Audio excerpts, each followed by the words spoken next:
Greetings everyone, and welcome to part 5 of Kingdom Hearts Final Mix. Oh? Oh? Look! A star's going out! Come on, let's hurry!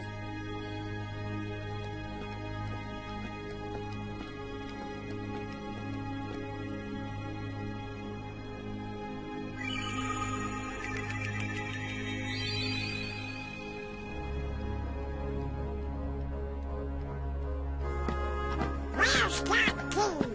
Hey, you know, maybe we ought to go find Leon. Oh, Donald, you know, I bet you that, What do you know, you big Toyota? what do I know? Come on, Pluto!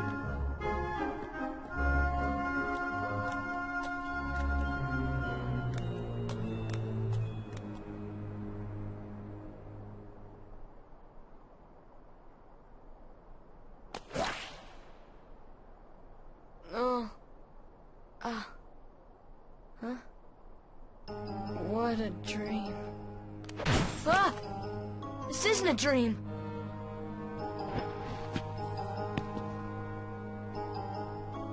Oh, where am I? Oh, boy. Do you know where we are? Oh, hey!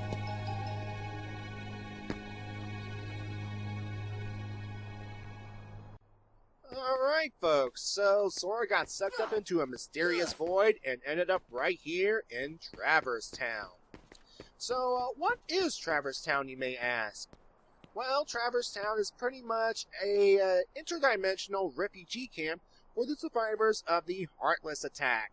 So yeah folks, Sora's world's not the only one to suffer, well, be destroyed, so yeah. And it was mentioned in King Mickey's note that lights were going out here, there, and everywhere. So, oh, yeah, hi. Yeah, folks, this is obviously a Tita's recoloring right there, folks, because, well, yeah. Anyway, back to the whole, world's disappearing thing. Yeah, King Mickey mentioned that stars were disappearing, meaning that entire worlds were being destroyed by these creatures. And, when good old Donald and Goofy saw the one star going out at the beginning of this part, well, more than likely it's probably Destiny Island's going bye-bye. Hi there, mysterious guy. And yes, Traverse Town here is divided into 3 districts, and we will explore all of them, well, because we kind of have to advance plot. And yes, folks, that is a Moogle right there. A nice little shout out to Final Fantasy. Well, to be fair, folks, again, this game is a nice little hybrid between Disney and Final Fantasy with some action involved because, well, we want to make this game entertaining, you know. Anyway, actually, in order to proceed onward into the 2nd district, we have to visit this accessory shop right here. And, folks, this guy right here, his name is Sid Highwind. Get it? Because, you know, Riku wanted to name the raft Highwind, and yeah. Anyway, folks, Final Fantasy has this habit of naming one character Sid. Now, this Sid right here, he is from Final Fantasy VII. So, yeah. And I don't know about you, Sora, but I don't see Sid here as being too old. It might be the character model right here. I can't really tell, you know. But he's looking good for his age. Folks who have played Final Fantasy VII, how old is Sid in that game? I'm just out of curiosity. I'm just wondering. So yeah. And there's a save point there if you need to save your progress, which I'm going to do right now. So yeah. Anyway, here's the thing. If you go towards the 2nd district door before coming to the accessories shop, Sora will say something like, oh, I probably should be doing something, and then the camera will pan over to the accessories shops. It's pretty much like the game saying, hey, you have to go here first before moving on. So, okay, game, I get it. I get the point. Now, you have to wonder, what happened to everyone else on Destiny Islands? I mean, we will find out what happened to Riku. We will find out what happened to Kairi, but what happened to everyone else? You know, Waka, Selphie, Tidus, Sora's parents, Riku's parents, and everyone else on that island. Are they dead? Have they been scattered to other worlds? Who knows? Okay, the time has come for us to actually enter the second district. Okay. I do love this musical piece, and hello. Didn't we just meet this guy earlier? And whoa. Yeah, this can be frightening for little kids who are playing this game for the first time. And seriously, I was a little creeped out when I first saw this scene because basically what we just saw was the Heartless pretty much doing their modus operandi, stealing the hearts from a person.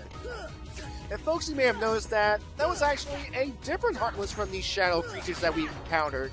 So, yeah, consider that type of Heartless a sneak preview of what's to come, okay? So, yeah. Here we have the good old Shadow Heartless here as well. And just like before, we can just whack them with our key and, well, they go down. Now, you may notice that they're also starting to drop these yellowish balls right here. And that's actually the money, our currency of this game. And you want to grab as much money as you can because, well, you kind of want to buy things, you know, get things here, there, everywhere. Stuff to make your character stronger, faster, have better defense, more health. So it's in your best interest just to go out of your way to farm for money from these guys. Of course, there's other ways to get money, but, you know. Now, of course, I'm doing this completely wrong. What you're supposed to do is, you're supposed to jump from here onto this little roof thing right here to grab this chest, which contains a postcard. And I'll get more into postcards as I get more of them. But for right now, let's explore this area while at the same time killing these shadow creatures and getting some money out of the deal, as well as the experience, you see, because they still give you experience, even though it's just one experience point per well, death, but yeah. So yeah, as I explore Traverse Town, let me go more into the modus operandi of the Heartless, shall we? Heartless possess several key characteristics that define them as Heartless. Most Heartless are created when the darkness that resides in a person's heart consumes him or her, thus giving the darkness shape and form. Being born from darkness, they are mindless and act on instinct. Their only goal is to find hearts and consume them to create more Heartless. But what they desire above all are the hearts of worlds, and thus they enter worlds in search of the way into the hearts of the worlds. And when they consume these colossal hearts, the remains of the world form new worlds, such as, well, Traverse Town. So, yeah. Alright. Let's see here. Now, while the Heartless were not researched with the intent of creating a fighting force, yes, these things were experimented on because, come on, these little creatures are fascinating. But we'll get more into that later on. Their very nature as manifestations of the destructive force of darkness made them naturally suited for conquering and destroying the various worlds. Their natural ability to travel to various worlds through the use of corridors of darkness make it virtually impossible to fully defend a world from Heartless. And the method in which they are created and exist make it practically impossible to cut them off at the source. Even finding them once they appear is made difficult due to their immunity to standard weaponry. However, folks, they are weak against one certain weapon, and we are holding it right now. That's right, fear the giant key, fear it, fear it! So yeah, folks, we have the key to essentially saving the worlds from these dark creatures right here because, well, they're like locusts. I mean, these things eat hearts like candy, and, so yeah. Alright, let's go over here and, Dalmatian's house, hello. And what's this? An extra scene, quote-unquote, by Donald and Goofy? And what? What's going on here? I'll explain more in a bit. Anyway, folks, we just entered the Dalmatians' house. And, of course, if you're familiar with the movie 101 Dalmatians, you should know that these two dogs right here are Pongo and Perdita. And their worlds were lost to, well, the darkness, and they wound up here in Traverse Town as well. Of course, we don't see their owners. Let's see, Pongo was owned by Roger, and Purdy was owned by Anita. And, yeah. And because of the whole world consuming and separation and all that stuff, they lost their 99 puppies. So, our mission, well, one of our goals in this game is to track down these 99 puppies and bring them home safely to, well, Pongo and Purdy. And don't worry, folks, we will get rewards for saving the puppies. Trust me on this one. But come on, did you see those faces of... Did you see those... I mean, you have to give Pongo and Purdy a hug because losing children is very sad. It can crush you. It can put you into such a state of despair that, seriously, you want to hug them. And it does make you want to go out of your way and getting all those puppies back. But don't worry, folks, I'll get all those puppies back. It'll be a matter of time, but yeah. And folks, here we are in the 3rd district. And of course, we need to explore all the districts in order to advance plot, like I said earlier. So, might as well have a good old look around here, see what's the 3rd district has to offer, you know. And it's a nice little open area, you know, nice and spread out. And you may notice that little fountain right there, that's actually, well, it actually contains the picture of Lady and the Tramp, you know, during that infamous, I think it's during that infamous scene where they eat the spaghetti and they kiss, and I think that's what it is, or is it just them kissing, period? I can't really tell. I haven't gotten a good angle yet. So yeah. Now that door right there, it will take us back to the 1st district. However, at this point, we cannot do that just yet because plot. That plot, pure and simple. I just... You know, I find it fascinating that they spell money with a, you know, M-U-N-N-Y. You know, it's a nice little callback to, you know, Winnie the Pooh and Honey that's spelled the exact same way, you see? And of course, Disney and all that stuff. And, spoilers, we will meet Winnie the Pooh later on. I'm just saying. Now, of course, because we cannot go back to the 1st district via this door, we're going to have to make the long backtrack through the 2nd district back to the 1st. So, yeah. Alright, let's go back to that whole Donald and Goofy extra dialogue scene thingy. When you enter certain doors around this time, you're treated to a nice little, well, moment of Donald and Goofy, well, searching for that giant key, which we just happen to have at the moment. It's those situations in which that, oh, they're just so close, they just miss each other by that much. It's that kind of thing. But don't worry, the 3 of them will meet up, well, in due time. And, yeah. Now, technically, I kind of did it in the wrong order. What you're supposed to do is enter the hotel from a certain door, and of course, I entered it through the wrong door earlier on. You're supposed to enter this one right here to trigger this cutscene right here. And yeah, time paradox. Yeah, you're supposed to enter the hotel first, then the Dalmatian house, and yeah. I mean, it's nothing really special. It's just them on a wild goose chase, trying to find, well, Sora and the giant key. Well, the giant key mainly, but you know, it's one of those things, you see. Alright. Now, I think it's the only... Wait, I think there's one more instance where you can have these two appear while searching for the key. And would it be back in the alleyway, if I recall?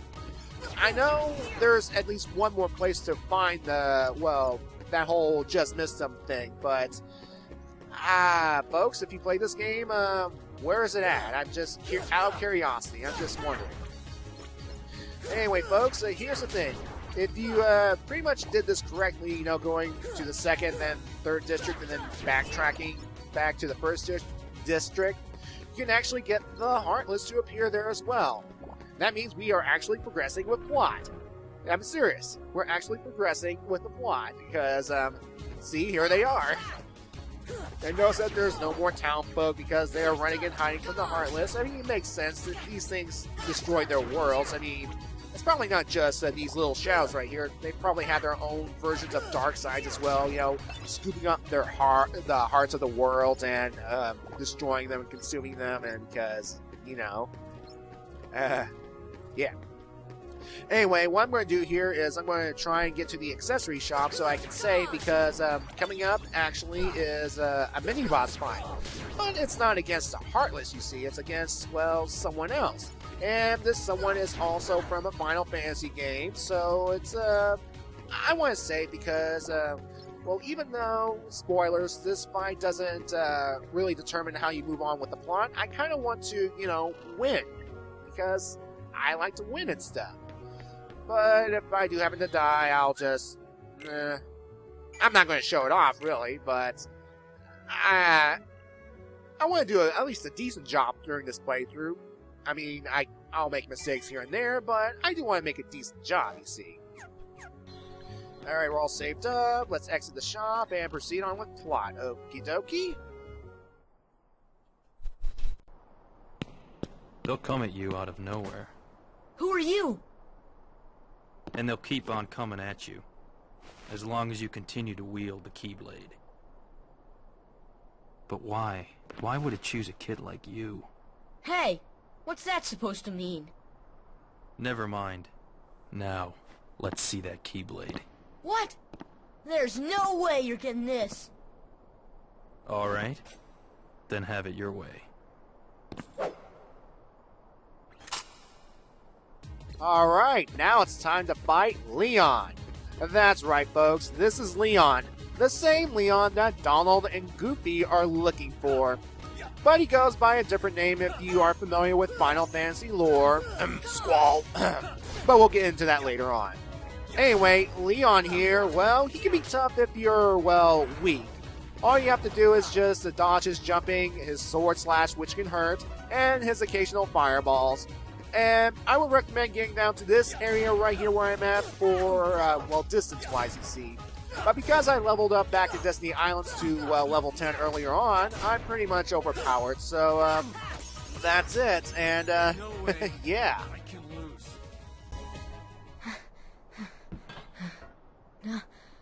Now you're gonna... Oh, you're slipping, Leon.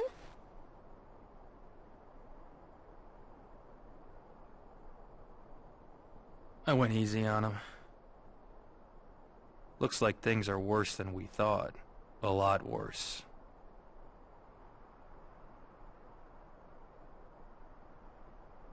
And with that, folks, I will see you in part 6.